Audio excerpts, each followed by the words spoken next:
there, visual economic community. In a previous video, we warned you of a very important danger that we should all be aware of.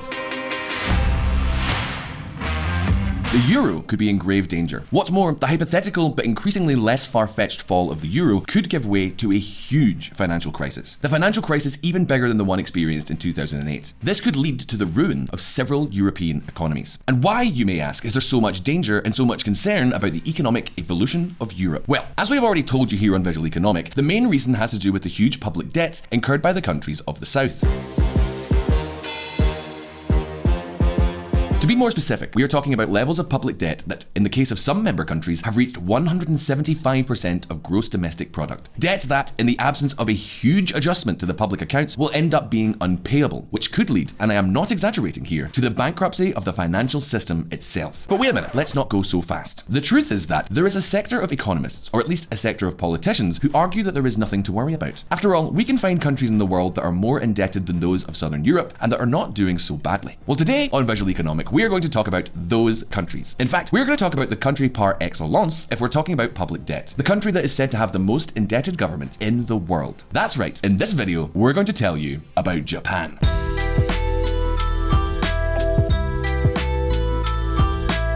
I want you to take a look at this chart. What you see on your screen is no less than the total public debt accumulated by Spain, Portugal, Italy, and Greece, the countries of Southern Europe. This is the debt that economists are so concerned about and that could cause a global financial cataclysm. But take a look closer on the screen. Take a good look at Japan's debt. That's right, as much as it may surprise you, the Japanese government's debt alone is more than double the debt accumulated by the governments of Southern Europe combined. According to the OECD, Japan's debt is equivalent to 258% of its entire gross domestic product. Yeah, you heard that correctly. 258%. And yet, no one is prophesizing the Japanese collapse. Yes, it is true that the Japanese economy has been stagnant for decades and has many problems, but in general, no one thinks that they are heading for a huge financial cataclysm. Mind you, the most curious thing is not only that the effects of the Japanese debt do not seem so serious, but also that, with the data in hand, the government does not seem overly concerned about the economy continuing to grow. Take a look at this. As you can see in this graph, Japan's deficit has been maintained for more than 25 years at a not inconsiderable rates of between 3 and 8% of GDP. And although, year after year, they announce intentions supposedly to correct this, everything indicates that the Japanese policy is in favor of not spending more than they have is neither here nor expected, at least for the time being. Japanese Prime Minister Fumio Kishida announced Friday a plan worth a record $490 billion to revive the world's third largest economy after the pandemic. So with all this in mind, I think we still have a few questions. How is it possible that Japan is taking on so much debt and it doesn't seem to worry them in the least? Is Japanese debt the ultimate proof that the European debt shouldn't worry us so much? Or maybe it's that Japan has some special characteristics that many pro-indebted economists curiously forget to mention. Well, today on Visual Economic, we're going to answer all of these questions. And take note, because we will tell you things that are not explained in any traditional media outlets and that almost no economist or political scientist takes into account when dealing with the Japanese situation. So, if you want to know more in-depth answers about the Japanese case, join us on this journey. Let's get cracking. To understand how it is possible for Japan to have such a large debt without going bankrupt, the first thing to do is understand a little bit about its history. And unlike what many of you probably think, Japan was not always the country with the largest debt in the world, nor, of course, was it a country with stagnant wealth as it is now. In fact, after World War II, Japan was something like the perfect example of what a country should aspire to be in economic terms. For years, it was one of the fastest growing economies in the world, and at one point even threatened the dominance of the United States itself as the world's leading economic power. And that is taking into account that we're talking about a country whose population was about half that of the North American giant. So yes, Japan was doing very, very well. It was going so well that we owe much of Western culture, anime, video games, and the use of a multitude of vehicles precisely to the Japanese. However, in the mid-1990s, an economic bomb exploded in the country. A huge financial and real estate crisis comparable to that of the 2008 knocked the country out. And no, it's not a figure of speech. Since then, wealth in Japan has not managed to grow at all.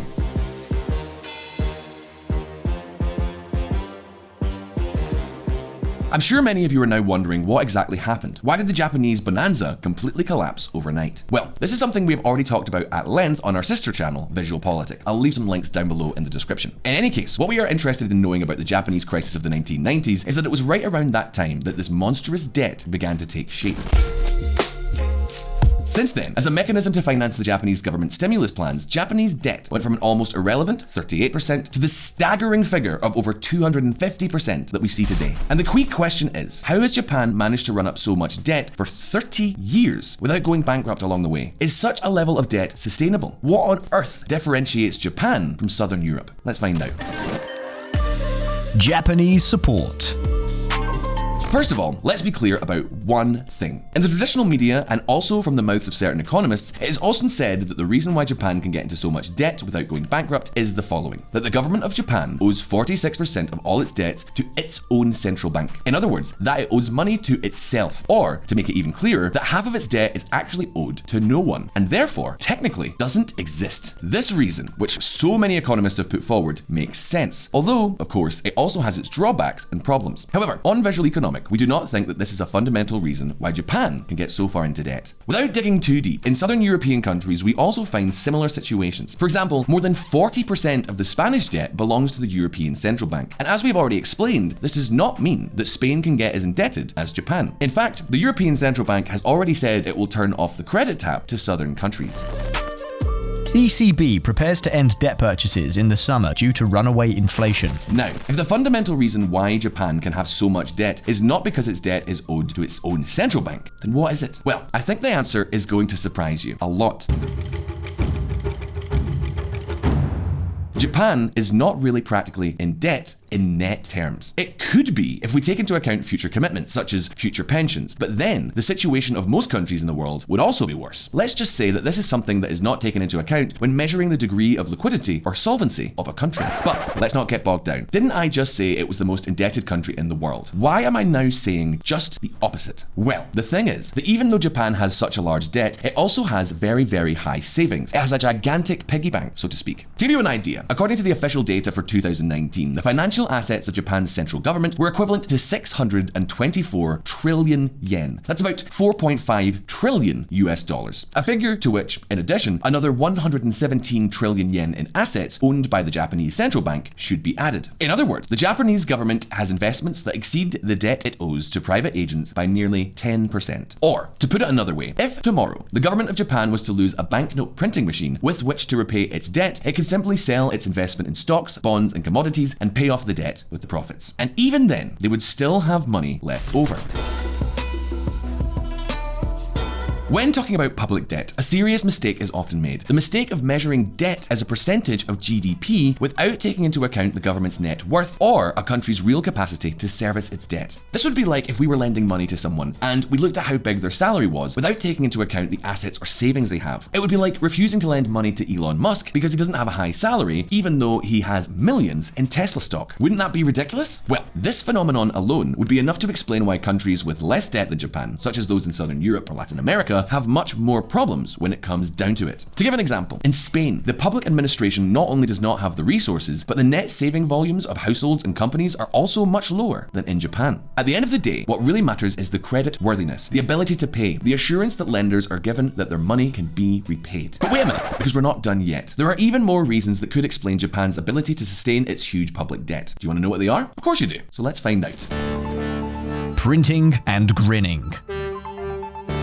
So far, we have told you about the debt owed by the Japanese government to large investors, small savers, and companies. However, we left aside 46% of all the government debt that the Japanese government owes to its own central bank, that which we have said it owes to itself. Well, in this fact alone, there is something that we have to focus all our attention on right now. Check this out. It turns out that all the debt owed by the Japanese government to itself was financed thanks to the central bank printing new money and lending it to the government itself. A printing of new money that, as you can see, has skyrocketed since 2013. And you may ask, what on earth happened in 2013 to make so many banknotes necessary? Well, actually, it is not that there was a very specific need for financing. In fact, what happened in 2013 was something very curious and something that is seen in very few economies. Japanese central bank doubles money supply in fresh bid to spur inflation. That's right. Unlike other countries in the world that try to control the printing of new money in order to avoid inflationary episodes, the Japanese government is pursuing the opposite. As is also the case with Switzerland, Japan has been suffering from continuous deflation for years and years. Deflation that the government authorities want to avoid at all costs. To avoid such sustained deflation, the central bank prints money and introduces it into the market through government spending. Or, in other words, that the government is not so much borrowing because of a lack of revenue, but rather it is borrowing to try and inflate prices. Now, do you want to know the funniest thing of all? Well, it seems that despite all the massive printing of banknotes that I just mentioned, the Japanese state has not even managed to get the economy to inflate more than 1% over the last few years. Check this out.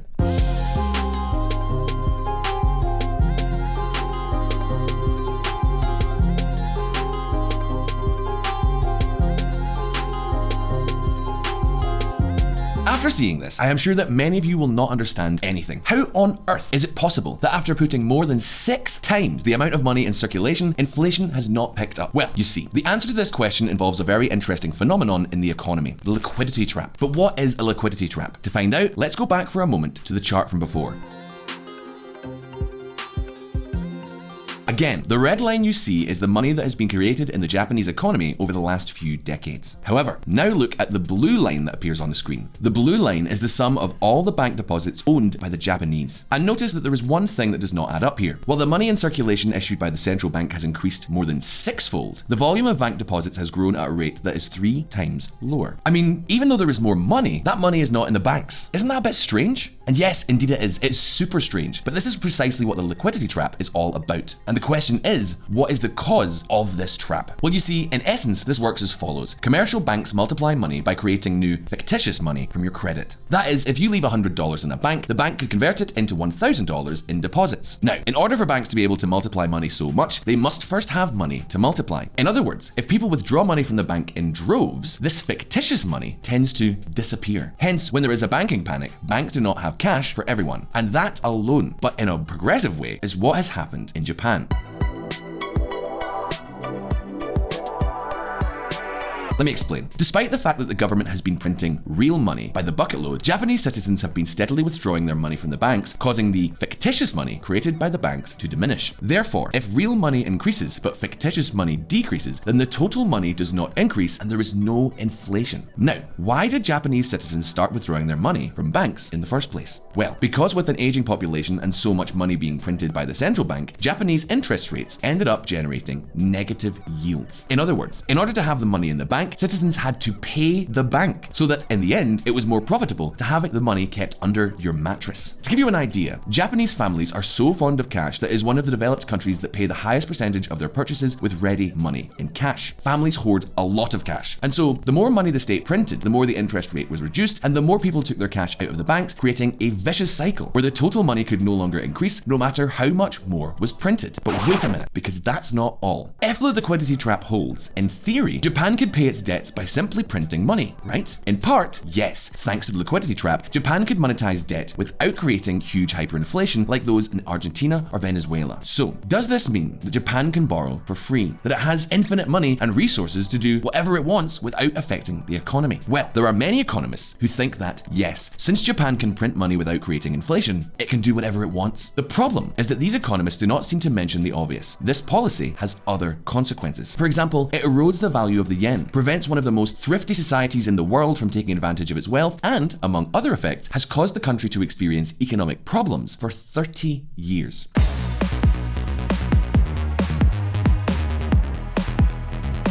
We are, after all, talking about an economy that precisely because of money printing got stuck in a huge bubble in the 1990s that destroyed its growth. Not to mention, although inflation is not being generated in Japan, what is happening is that interest rates are artificially low. In other words, if in normal situations a person would receive 4 to 5% interest for investing its money in bonds, now he or she does not only not receive it, but loses 0.1%. As you can imagine, this is a total disincentive to investment and further promotes the stagnation of the country. In short, Japan's ability to monetize debt debt comes at the expense of its investors and not at the expense of those who hold cash, as is the case in Latin American countries. In artificial inflation environments, those who hold money lose. In liquidity trap environments, those who invest it lose. In any case, having reached this point, it's now over to you. Do you think that Japan will be able to continue to leverage its debt capacity forever? What do you think is the fundamental reason that allows Japan to have such a high level of debt? Would you invest in yen or in Japanese debt? You can leave your answers in the comments below. And remember that you can highlight your contributions with the thank you button, and that by doing so, you can also financially support the independent media that is us here at Visual Economic. If you like this video, like it, and activate the little bell button down there so you don't miss any of the following videos. All the best, and I'll see you next time.